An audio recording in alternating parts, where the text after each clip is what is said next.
Well, of course, as someone who is working in the field of internationalization, I would suggest everyone have at least some maybe short or long period of some international experience. As a person who also had that experience of academic journey, they received a lot of criticism from society that they are not modern enough, that they are not capable enough to become the agents or drivers of internationalization. How your university adapts this challenge? 3 characters are very unique to our nation, and of course they helped me a lot. Amazing that we have such holistic person in our educational leadership. Sometimes, for example, I set some meetings with partners or colleagues and who have not met me personally before.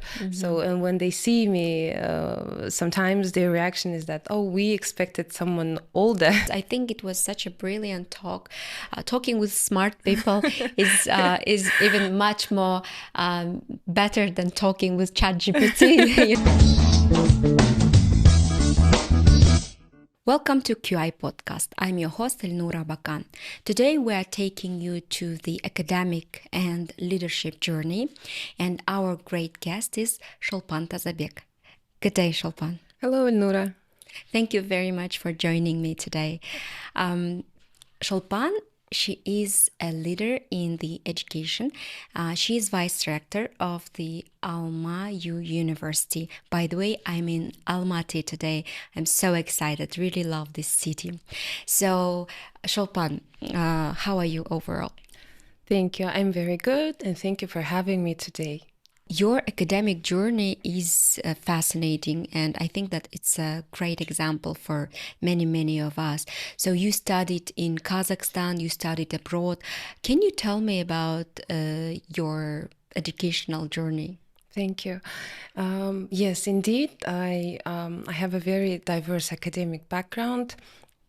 I received my bachelor's degree from Tsinghua University in China, in the city of Beijing, and I think in some way it shaped my understanding of how academic education should be, because I was put in that international context from my very young age, and it really shaped in me my understanding of that. After that, when I graduated from Chinese university, I came back to Kazakhstan, and my next education was the master's degree from Kazakh National University, named after Al-Farabi, which is our largest national university in Kazakhstan. And finally, I received my PhD from Nazarbayev University Graduate School of Education. Wow, amazing.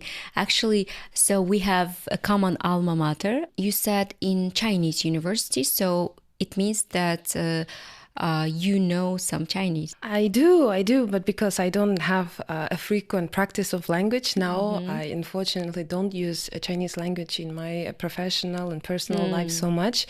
But yeah, I still remember. Wow, it's great. I think that there's such a power to know many languages, and I heard that you have that power of knowing several languages. I mean, you know your national, mother tongue, Russian, English, Chinese, and several others. So how many years you studied in China? I spent there 6 years. Wow. I had to go through a Chinese language foundation program because the level of my knowledge of Chinese was zero. When I just came there, I was 17 years old.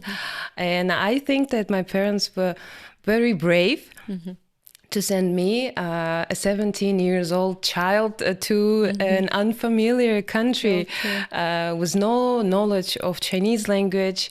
But I learned, and I think it was a great experience. I absolutely agree with you that knowing languages is such a great asset. So whenever people ask me what kind of advice would you give to a young generation, I always say, please learn languages. Not because, knowing languages gives you more opportunities opportunities in different contexts, different countries, but also because it's such a great, I think, exercise for your brain. Yes. Yeah. That's true. That's true. So 6 years in China, it was bachelor's or? It was a bachelor's. And you see, when I first went there, it was exactly 20 years ago. Mm-hmm. Yeah. I finished the school, high school 20 years ago. But I was also happy and probably privileged because I finished Kazakh-Turkish Lyceum, KTL. So I was probably put in that atmosphere of independence, of academic strengths and academic excellence from my early childhood. So, of course, it shaped my perspective. And so maybe this was the reason I was more or less confident in an unfamiliar country. You were living in this KTL for several years, right? Like without your parents, with girls. Yeah. That's why it was a unique experience, yes, I think. Yes, that's true. And later, then you decided to study your PhD was in Kazakhstan. Why not in foreign university? Well, I see two different responses to your question. I cannot agree more that there is a huge academic and research capacity in Kazakhstan. So this is exactly the reason why many international scholars, more and more of them, come to Kazakhstan to study. But why I chose a university here, specifically Nazarbayev University, instead of any other university around the world? Because the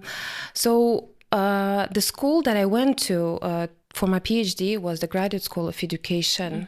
And I think this is probably this was one of the rightest decisions in my academic life, because Nazarbayev University Graduate School of Education was very unique in establishing a new academic field when they approached education not through a pedagogical approach, because when we talk about education, the traditional legacy of Kazakh higher education and perhaps Soviet higher education was specifically in regard to the methodology side, to pedagogy side. But how we approach education, how we research education, what kind of problems are there. So I think NUGC was quite first in this area in Kazakhstan. So I was lucky to study in the first years of several cohorts whose graduates are now doing amazing things in higher education and secondary education in Kazakhstan. And I would definitely call them true leaders of education. And on the other hand, I wanted to study something that would be relevant to our country, to our nation. And of course, I had more approach to when it comes to field research, gathering your research data. When it comes to faculty members, of course, I wanted to gain a first-hand experience from those people who come from our country, not from abroad. Yeah, that's true. Especially, I think that it is very adaptive and actual when you have this educational background information and data collection from the place you're located. And if we are writing about Kazakhstan, it is a best place to write about Kazakhstan. Agree. In US, I've met scholars. I have, I've met a lot of interesting people, and I did my internship several years ago at one of great institutions at Harvard University in Davis Center. So, and I was participating in several conferences, and I've met scholars who wrote some kind of interesting articles and papers and research on Central Asia and Kazakhstan and Uzbekistan and so on. But some of they've never visited these countries. Exactly. So when I asked how they collected the data, they were saying that we've collected from the open resources, books and articles and so on. So nothing can, of course, give that experience, as you said. So now I would like to know a bit more about your topic. Yes, I would love to share more. So my PhD research was on internationalization of professional identities of faculty members who come from post-Soviet universities in a post-Soviet context. So the reason I decided to the reason I see myself in international higher education and internationalization is because when I actually graduated and received my bachelor's degree, when I came back to Kazakhstan, it was just the moment when Kazakhstan was entering officially the Bologna process. So, and I gained this first-hand experience. I witnessed how many processes, how many things have become to change. And it made me wonder if these policies are relevant for Kazakhstan higher education, if these policies could be successful. And it was definitely shaping or maybe reshaping how universities were functioning and how universities saw themselves. And inevitably faculty members as well, because they just received these policies without maybe a detailed understanding how their professional lives would be now. And what would be changed after that. So I wanted to explore that more in details, and that's actually the reason why I, more than 13 years ago, I came to internationalization and still work in this area. You were in this internationalization of the education, right? Right. So you're saying about post-Soviet term, this term is interesting. It's like...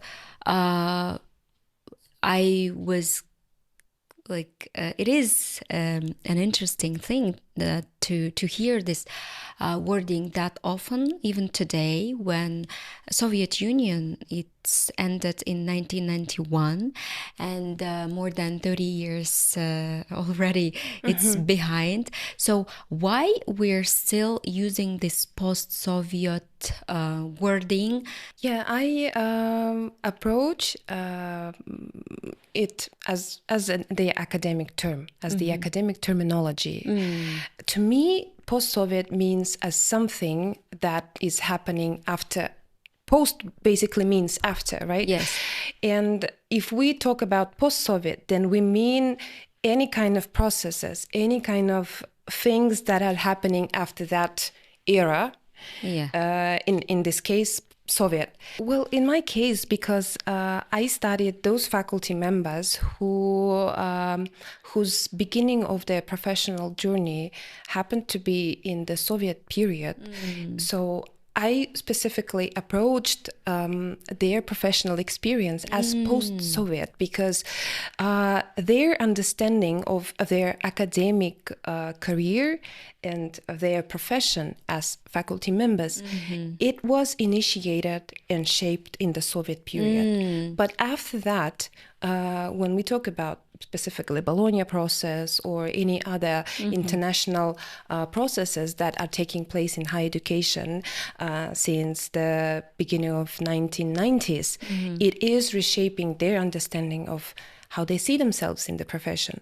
So that's why I approach this as just the academic term. It is interesting.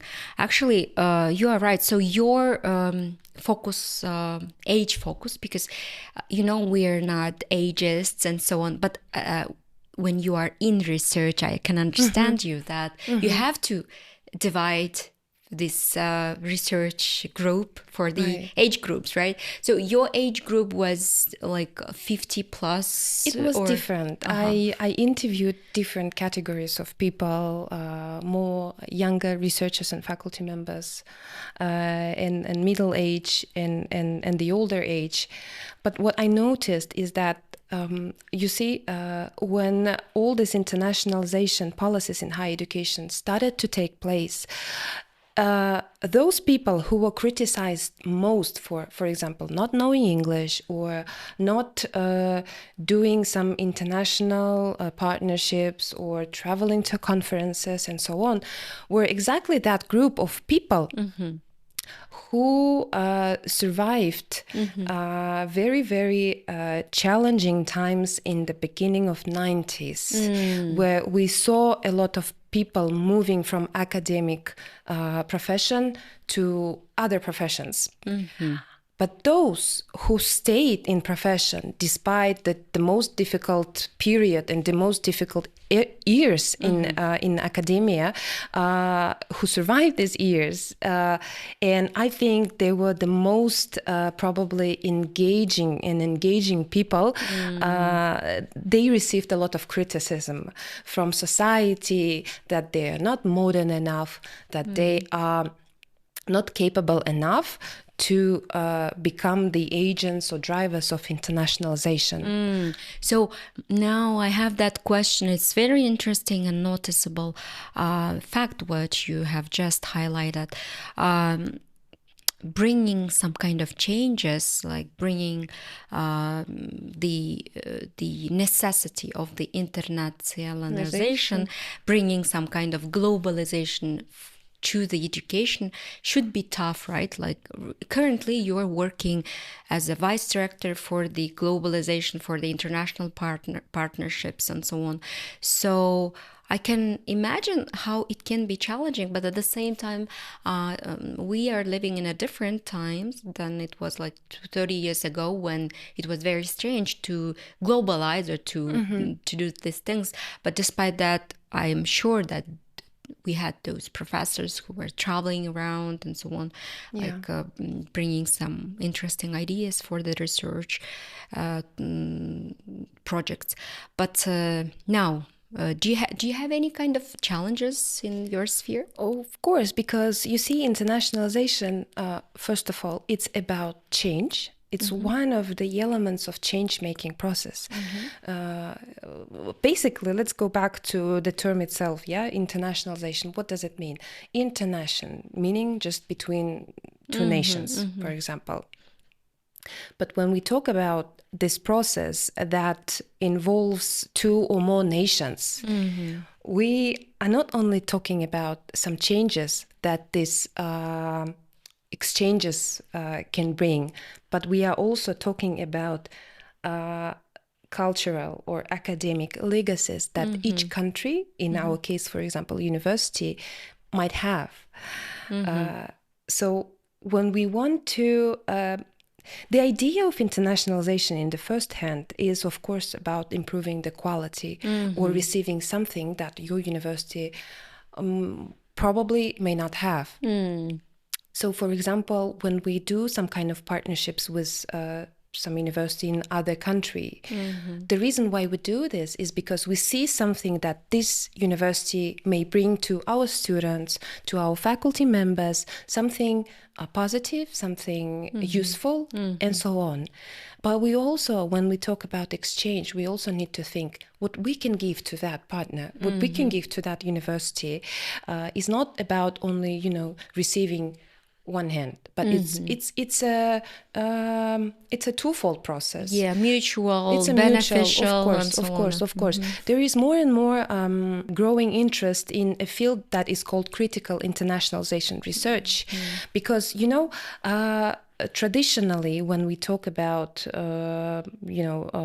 let's say the years of internationalization research, how we approach the studies is that non-Western countries were always the recipients of some new policies for their higher education from Western countries.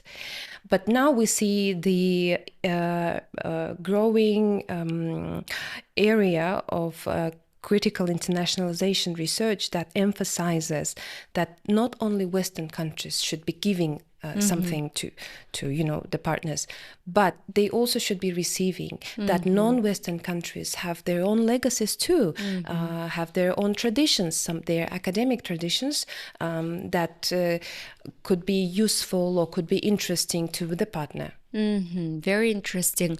So right now, as you said, you are representing the AlmaU.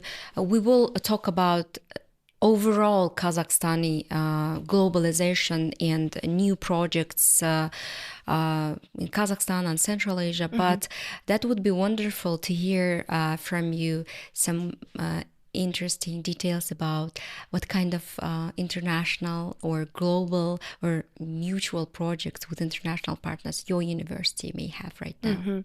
Well, we have quite a lot of international projects. For example, just recently, in the beginning of last week, we received a very good news that our request was accepted by UN to enter the UN Global Compact, which is the largest community for corporate and sustainable responsibility, corporate responsibility and sustainability. So for now, our university has over 130 international agreements. We have partners across the world. But one of the things that quite recently we've been analyzing our strategy of international relations, and what I noticed is that our majority of partner universities, they are still located in the European Union. And I think this is the outcome of the Bologna process. That's true. Yeah, so because for so many years, the processes was structured and built in a way that more of our relationships were around the European universities. I am not saying this is bad or this is good. It's just the way it is. But because I am approaching internationalization, and I think that's the policy of our university too, in a more meaningful, in a more ethical and diverse way. So that's why we want to collaborate more with Asian universities, with ASEAN universities, with Central Asian universities.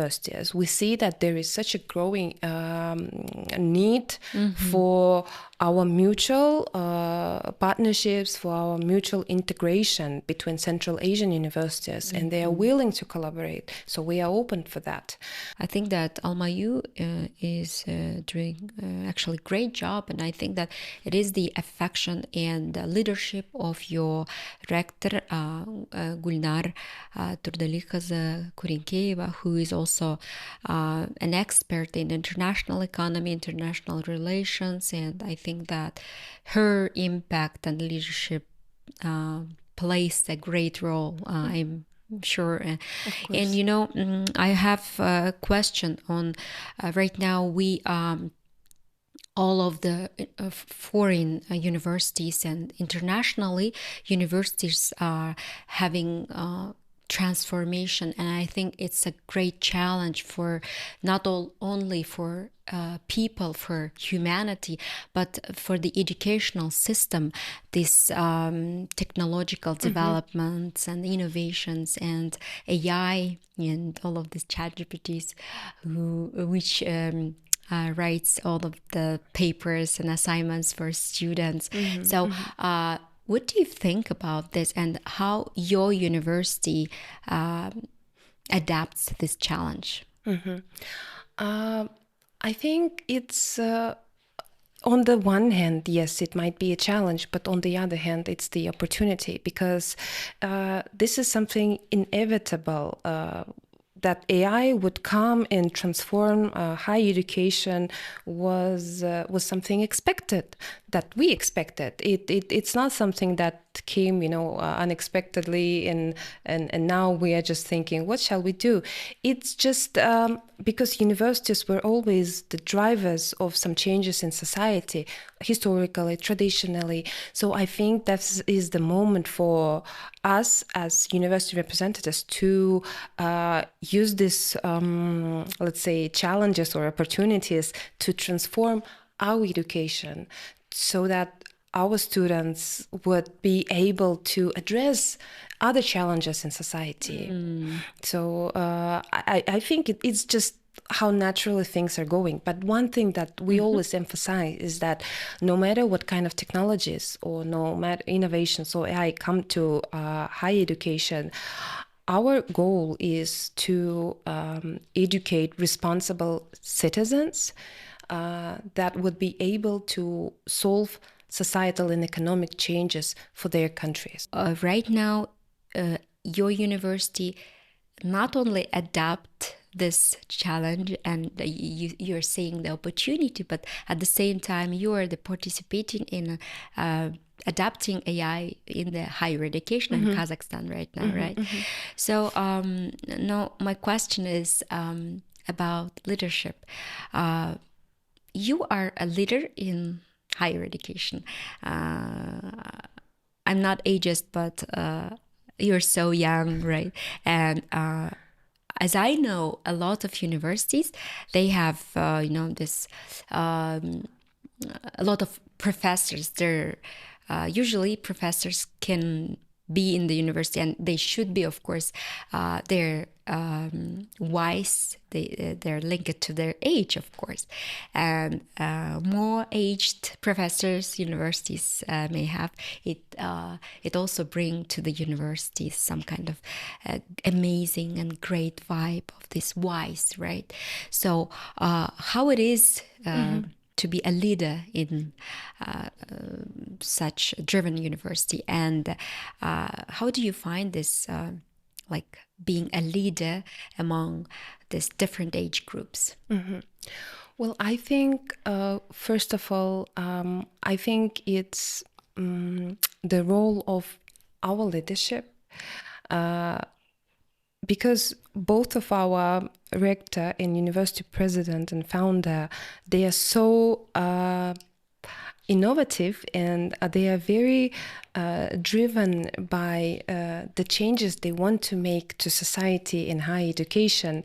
So they are quite open and don't have and they don't have any kind of prejudices regarding the age of our team. Actually, almost all of our vice-rectors at our university and managing directors, most are quite young. And sometimes, for example, I set some meetings with partners or colleagues and who have not met me personally before. So, and when they see me, sometimes their reaction is that, oh, we expected someone older than your age. Yes. Yeah.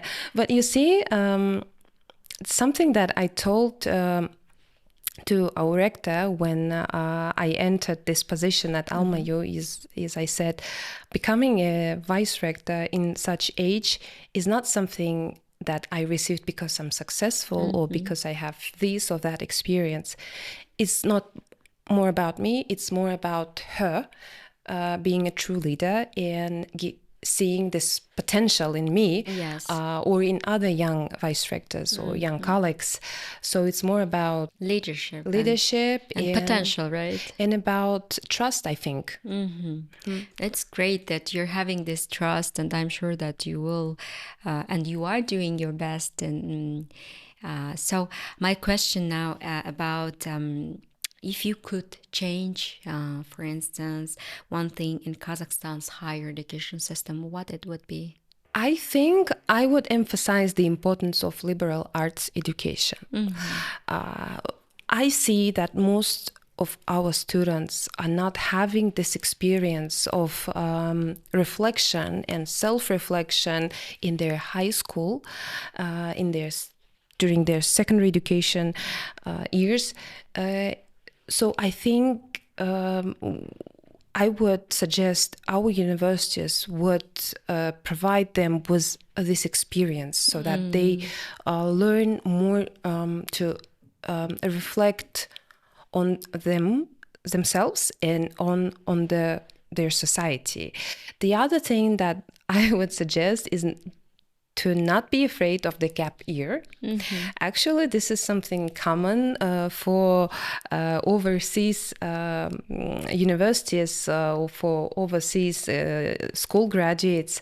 When they finish their high school, they take a gap year to think of themselves, not just to, because it's quite normal and common for fresh school graduates to not know what they want to do in their life, and which is absolutely normal. And I think our society is so fast changing now that one person can change his or her career or profession numerous times, and it's absolutely fine. That's why we need this concept of lifelong learning. Yes. So I would suggest to provide maybe some universities this opportunity of a gap year or a foundation year, so that the students would fit or try themselves what they want. That's true.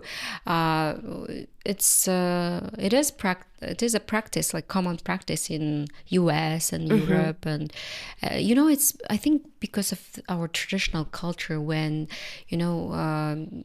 these 50 years ago, when people had higher education, they were smart and they were successful, and then these parents, they say to their kids that you have to have this higher education and you have to get involved into university this year, not next year, because I think probably this is some kind of frustration on if their child may not have this higher education, in if their future can have some affection because of that. That's why probably we need some work done from the from the Ministry of this, not higher education, but we have also secondary education, to guide those kids to professional technical education. And this year it's the year of professional technical education, and not education but work, right? Like work professions. Professional work professions. So we need more people in this direction. Yeah, everyone is having this higher education, but we may have those challenges when people But you see, we still have some perceptions, some negative perceptions about TVET, about technical and professional education. Yes. So one of the projects that I, together with my colleagues, did when I used to be a deputy head of the Department for Research in Orleu, which is the largest professional development center under the Ministry of Secondary Education.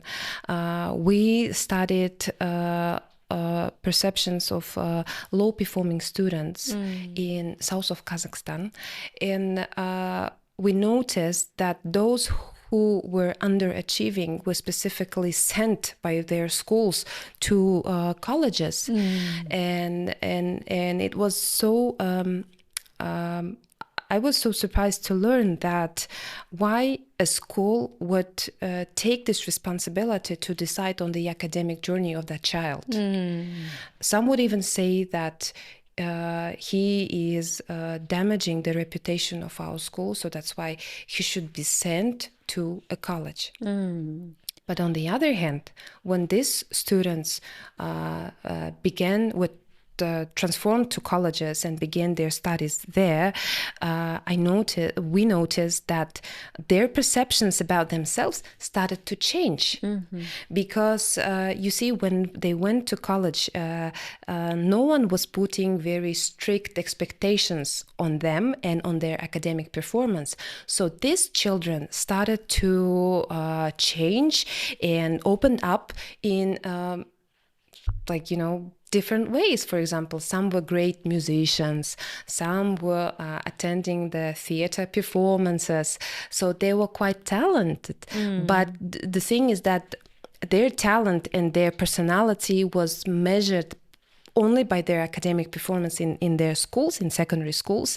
They were already labeled as non-achieving or underachieving students. So I think you are exactly right that we need to invest more and when I talk invest, I mean both financially and both academically to our colleges, because I see lots of potential in them. Yeah. So, do you have any interesting collaborations with, your university with Tvet colleges, or? We actually have our own college. One is located here. It's AlmaU College in Almaty. Wow. But the other one, which I think is a very unique case, the founder of our university, Asylbek Rahmetov, he purchased a college that was very old and no one was, barely using it. It's located in the north of Kazakhstan, in the village of Lobanova. The college is called Zeynep, named after his mother. So the idea of that college is to educate children from this rural area, because it's really a village that children don't have a lot of opportunities as in the city. But on the other hand, the north of Kazakhstan has such an amazing ecosystem of nature. So one of our idea is to invest more in that college, because it has a lot of tourist potential. It's called like a second Baravoye, actually, because it has numerous beautiful lakes. But unfortunately, these lakes and these areas don't have enough people who could work in that area. Professionals who Professionals, could exactly. develop the touristic potential of this region. Exactly, yes. Wow, it's amazing. I think that your leadership, they're really such a great example for many of us. And you are what you're telling us and sharing. Thank you for sharing this information. I've never heard about AlmaU College and about this college in North Kazakhstan. So it looks, and I see this bright sparkle in your eyes, that you're so happy and fulfilled with the idea of education, educating people. And thank you for your service in this direction. We need more people like you in any sphere, I think, who have this dedication. And last but not least, my question: if there are younger generation people who would like to have such paths in education and educational leadership, what would you advise these young people? Yeah, thank you. I think, of course, as someone who is working in the field of internationalization, I would suggest everyone have at least some, maybe short or long period of some international experience. Because when you are put in a different cultural, different ethnical setting, your personality starts to change so much. You won't realize it immediately, but after some time, when you will see some changes in your life, you will understand how all these dots were connected. Because we have, and actually I'm very proud to say that our university is number one university when it comes to our outbound academic mobility. A lot of our students annually go to our partner universities around the world for their short-term academic mobility for one semester. Sometimes they want to stay more, so we prolong it to one academic year. And when they come back, we see them changed, of course. And it's such a unique experience that they want to repeat it again and again. But anyway, I recommend all our students would have this experience. Yeah. Amazing. I agree with you. As a person who also had that experience of academic journey, I studied in England and in US, and I had some trainings abroad, and that's true. We're changing, and we're knowing more, and we're having those academic and cultural experiences. It's because, you see, I'll go back a little bit to my PhD research. So when I talked about professional identity, so I used the paradigm, the epistemology of social constructionism. Which means that identity, we can approach identity as a social construct. So it doesn't exist per se, but it is shaped by different, systems or different context or different discourses to which this identity is put and where this identity is situated. So, and I think when we talk about Kazakh people or our identity in this, from the paradigm of social constructionism, I think our experience is actually so unique and rich because we were lucky to have these multiple kinds of experiences. That's true. And I mean, when people say that, for example, that Kazakh people are so different, they're not really Asian, they're not really European, they're just different. And I see the response exactly in that social constructionism, that our identity was shaped in so many different settings. What national identical character helped you in your journey, life journey and academic journey? If I may, not one, but three. And this exactly resonates with what Abay said in his concept of Tolu Qadam. It's full person, or like holistic person. Holistic person. So in the view of Abay, he said, Tolu Qadam is a holistic person is someone who has three characteristics. Aql, jurek, khairat. Yeah, in English it's intelligence, kind heart, and resilience, will. I don't really like when people translate khairat to will. It's not really about will, but it's about resilience. So, for example, you can be kind and brave, or intelligent. Yeah. But if you are not resilient enough, you won't be able to change something in a society, right? Or, for example, you could be kind and have enough resilience to change something, but if you are not educated enough on how to do that, you will probably not succeed, unfortunately. And if, for example, you are resilient, you are smart, educated, but if you're not kind enough, you will probably do some damage to society. Yes, that's so true. I would say that these three characters are very unique to our nation, and of course they helped me a lot. Amazing that we have such holistic person in our educational leadership in Kazakhstani prominent university. So I would like to thank you so much for your time, for your energy and passion and this vision in education. I wish you all the best. Thank you, in your journey, and I hope we have more great podcasts in future. Thank you. It was my pleasure. Yeah, I think it was such a brilliant talk. Talking with smart people is even much more better than talking with ChatGPT. Yeah. Okay. Thank you. Thank you.